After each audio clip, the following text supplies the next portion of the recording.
Hi. You know that life is like a kaleidoscope. Do you know what a kaleidoscope is? Kaleidoscope is a thin tube that's maybe a foot long, and in it has all kinds of different colored pieces of glass in it or plastic. And on one end, you can look through it and you can turn this part of it that has all the different colored bits of glass or plastic in it. And every time you turn it, it changes the shape of what's going on inside. And so it has like an ever changing pattern and colors in it. So again, what I said was life is like a kaleidoscope because it is always changing. Our minds, what's in our minds is always changing. What we see, what we feel, what we do. Yes, there are patterns, habits, rituals that we follow, we incorporate into our lives, like a practice, like what we're doing with mindful meditation. Of course, there are rituals that we do. We brush our teeth, we eat our meals, we follow a routine for sleeping. Of course, we do all these things. But just as much as we do all of these things, we're always changing. And there are nuances of changes going on all the time. Influences as well going on. Our society, our cultures, our religions, our spiritual traditions are always influencing us. So we are a hodgepodge. We are a kaleidoscope of being. Being here now, in this place, in this time, for this activity, finding a comfortable posture, one where we can concentrate and focus our attention, therefore our energy, on a process that we call mindful meditation. Not a big deal. Simple enough. Just sitting in a comfortable posture. If you want to accentuate your posture, then you might very well put something underneath the rear of your buttocks just to lift them gently up just a few inches. You can sit more upright, that your spine is raised. The vertebrae can nestle one into the one beneath it so that they are more supported. They have a foundation of their own. This is what we're doing in this posture. Our head can be more or less just with a gaze forward. We don't want to have our chins down on our chests because that disrupts our breathing passages, our windpipe. So that's not a good idea. And similarly, if our head is facing straight up, our eyes gazing straight above ourselves, that's also not a good idea because, again, it's causing strain. We want to be at ease. One's tongue can be fastened on the roof of one's mouth behind your front teeth. It's a good place to rest your tongue. Your eyes, generally recommended to be closed, but if you like, you can keep them open or maybe oscillate between having them open and closed. It's up to you. Whatever you find most comfortable is the point. At ease. Relax. Having a sense of peace beginning to permeate your being, your mind, your body. If you like, put your hands together. You can have them wide open, pressing them gently together, thumbs to thumbs, palms to palms, fingers to fingers. It's a good way to do it, just at least for a few moments, to pay attention to the energy that is occurring at the skin to skin position. One feels perhaps a sense of moisture, a sense of the skin being gently, slightly moist. Unless you're nervous, then maybe there's more, or you've been exercising, or maybe you just washed your hands, or maybe none of the above and they're dry. But you should be noticing that there is a sense of warmth. Not only is it a sense, but for sure there is warmth that is being transferred from one hand to the other through the skin and through the space, because there is space there. Maybe that we don't think of it as being space, but there is space. Being aware. Being aware of any sensations one might have in one's feet, one's toes. If your feet are on the floor, then you can very easily feel your toes or your toe pads or your heels pressing gently down, pulled by gravity's force towards the center of the earth. Feeling the warmth possibly emanating there too. It's everywhere, right? We're warm, we're exuding heat, energy, thermal energy all the time. Thinking about what we are doing. That's mindfulness, right? Thinking about what we are doing and why. So we just said what we're doing and why we're doing. So we already have started to ask questions. There are 6 questions that one can ask themselves about any subject. What and why, of course. Who, when, and where. And how. How do we do this? So keep that in the back of one's mind. Those are the 6 questions Thomas Wilson in 1560 illuminated in a presentation that he gave. He's a rhetorician from that time, someone interested in words and their meaning, and their power, and their capability to help illuminate what is going on. And so we still use this 5 W's and 1 H today, around 500 years later. Feeling one's buttocks, easy enough. You feel the pull of gravity upon your torso and in your waist, in your hips. You feel some degree of pressure on the 3 muscle groups that make up one's buttocks. You feel this. You should. I hope you do.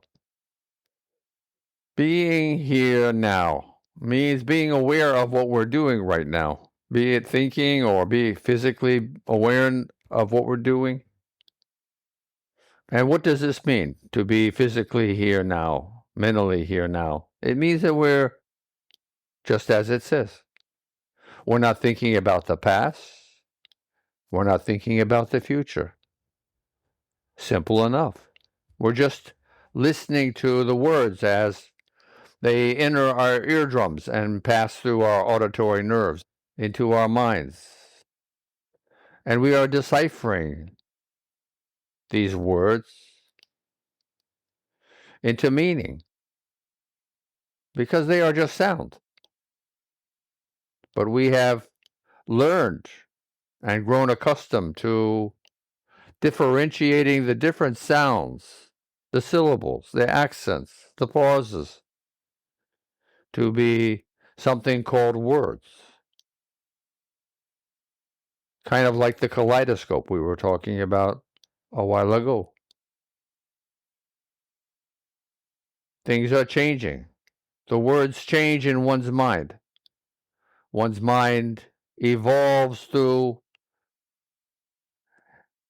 a journey of understanding.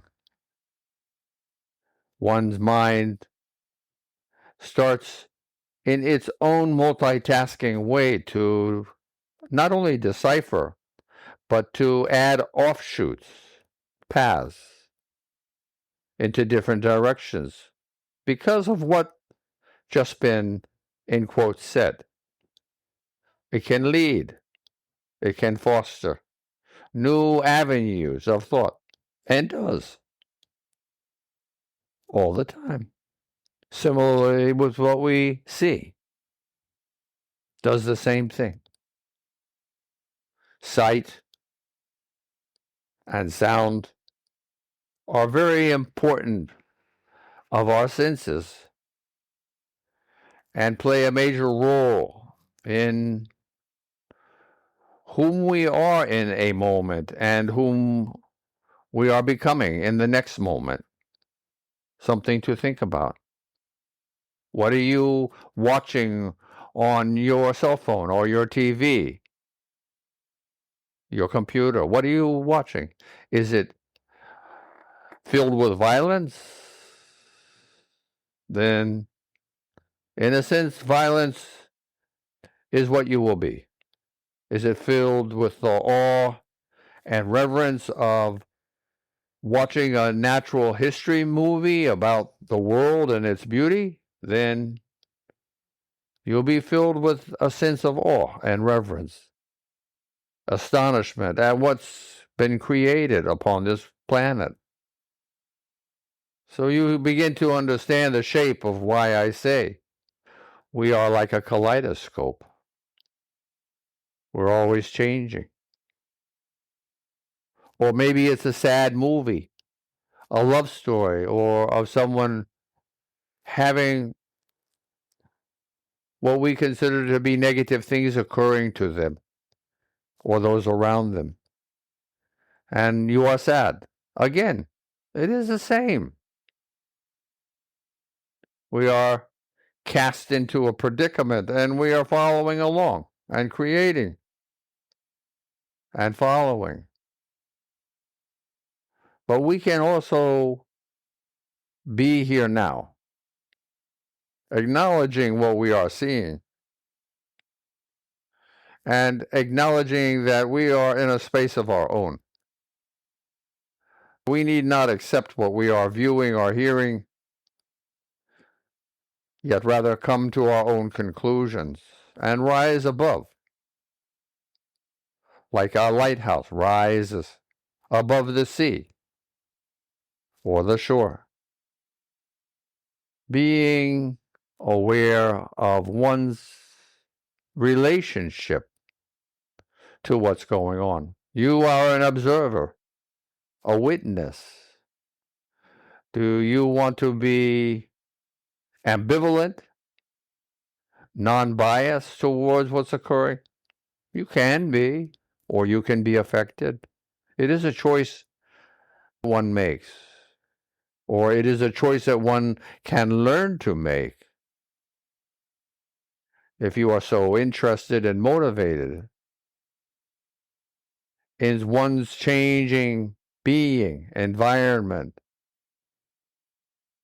One makes an effort to be more aware, to understand that there are many perspectives going on, kaleidoscope, right? Many different perspectives that are occurring simultaneously. It is our choice to determine whom and what we are. Back to the 5 W's and 1 H. Mindful meditation. Thinking about whom one is. Just to remind ourselves of our tools. Breathing in this calm and peaceful body with awareness, breathing, a 4-part breath of inhaling, long and slow, pausing at the top of one's breath, being thankful and remembering how lucky we are. When one is satiated and determines you've rested enough, I mean, this is going on. It's not being verbalized this way, but it is occurring. Exhaling long and slow, possibly with a sounded breath, possibly using the sound aw. When we do this, because we want to create a vibration in the air, or more importantly, inside of ourselves, in our chest. It extends to the tips of our toes and the hair upon our heads. We can shimmer and feel deeper, more sensitively inside. And as we finalize our exhale, we pause again. So that's the 4 parts. Inhale, pause, exhale, pause. But put more into it than just those 4 curt words. It is a miracle in itself, the process of respiration. Pulsing. In the awareness of one's hands that have been joined together or on one's feet, feeling the warmth of one's body. How do you think it got there? It got there through your blood, your warm, oxygenated blood, traveling everywhere inside. That's the means. You don't have pipes inside. Well, you do in a way, right? Those are your arteries and your veins are your pipes. Carrying the heat to the radiator, which is your body, but yes, okay, similar. And you say, oh, wait a minute, what's the fuel then? You're so smart. The fuel is your breathing, the bellows, the rise and fall, and the motion of going up and down of your diaphragm. Oh, and don't forget the pumping of one's heart, the squeezing and relaxing. These are, in general, the creators of the energy that is circulating in one's blood through one's body. Being aware of this as one breathes, as one pulses, being aware. And it can begin or end or continue with one's being aware of one's thermal heat, of this energy that's being created inside to keep you warm, but also escapes, is being extruded to the exterior of one's body. Being aware. This energy, not only thermal, but all kinds, mental energy, is being exported, disseminated into the very space all around oneself. Yes. And last but not least, remembering one's what? One's life force.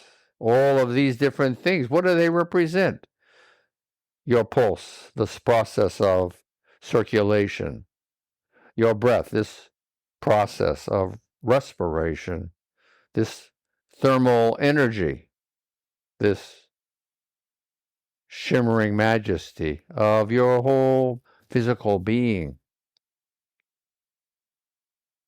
Remembering these four attributes of one's physicality. Remembering it's taken 3 billion years of evolution, culminating in this discussion that we're having today about kaleidoscopes of perception. Remembering to feel a sense of reverence and amazement at whom each of us are. You, whom we are. And remembering that it is so easy to just take a few moments or seconds of the 86,400 we share in each day to remember and find a sense of harmony, finding a sense of grace in the majesty, in the awe of one's own creation. Truly a bundle of miracles, humbled by this immensity of awareness, not only of what is inside of our minds and our own capabilities, but of the universe, of a vastness beyond comprehension, and thankful. We even have a chance to contemplate, to discuss, to be where we are today in this evolutionary journey that's occurring. Remembering all day Namaste.